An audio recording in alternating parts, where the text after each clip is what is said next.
This is Randy for iTipsTV, and this is my first video for this channel. My name is Randy, and I'm going to be doing a video on an app called Pulse News. Go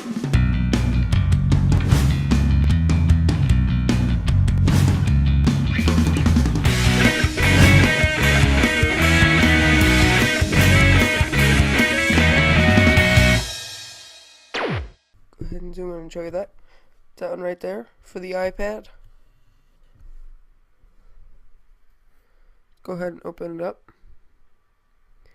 So what this app is, it's just gives you news from different websites and feeds from basically any website that you want, and it'll show you all the most recent ones. So you can add your own websites. So up here, you can see you could scroll through the news. And it goes back not really too far, but far enough if you keep checking up on the site. So you could scroll down and you can see all the websites here. So let's go ahead into the settings real quick. You can see you get nice transitions. I'll show you that one more time. There you go, it looks pretty nice.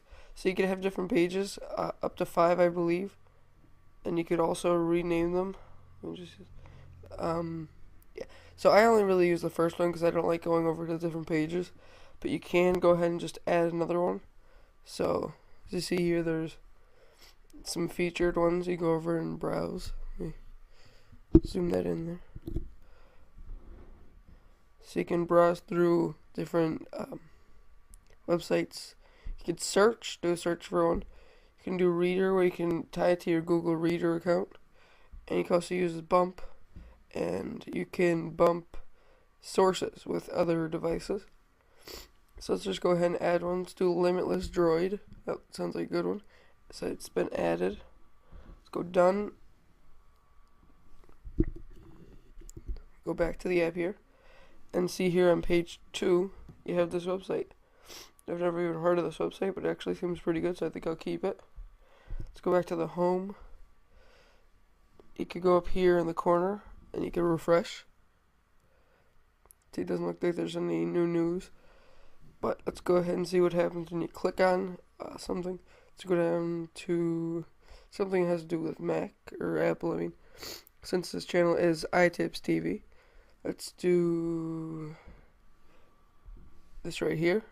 So you see, you get this little browser kind of pops up, and up in the corner, I'll show you that. Yeah, you can choose between text and web. You can also open it in Safari. Let's go back, and it loads fairly quick, about the same as Safari. So see, you have the entire web page here. Let's see if we could switch to just text. Then you can switch to just the text and one ad down there, which I don't know why it's still there. So let's go back to web. And there you go. You could double click to zoom, or double tap to zoom, pinch to zoom, and it's all pretty smooth.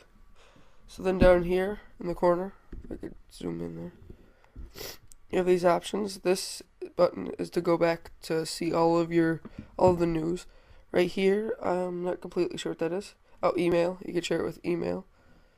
And then Twitter, Facebook, and then you could also favorite it. Zoom back out. So I'll just go back to all the news. And so it's a pretty smooth. It does at times get kind of choppy. And there's this weird glitch where when you're trying to scroll over, so you can see it won't let you, but if you do 2 fingers, there's multi-touch, so you could do, you can do that. Scroll over, and then sometimes it'll work, and some it won't. So what I find to do is use 2 fingers, and it always works. So let's go back up. Let's hit the little eye in the corner. And it doesn't really say much. It just says Pulse. It says you can share it. You can log in with Facebook. Nothing really special. So yeah, let me just do one more refresh. So that's about all. This has been Randy from iTipsTV. Thanks.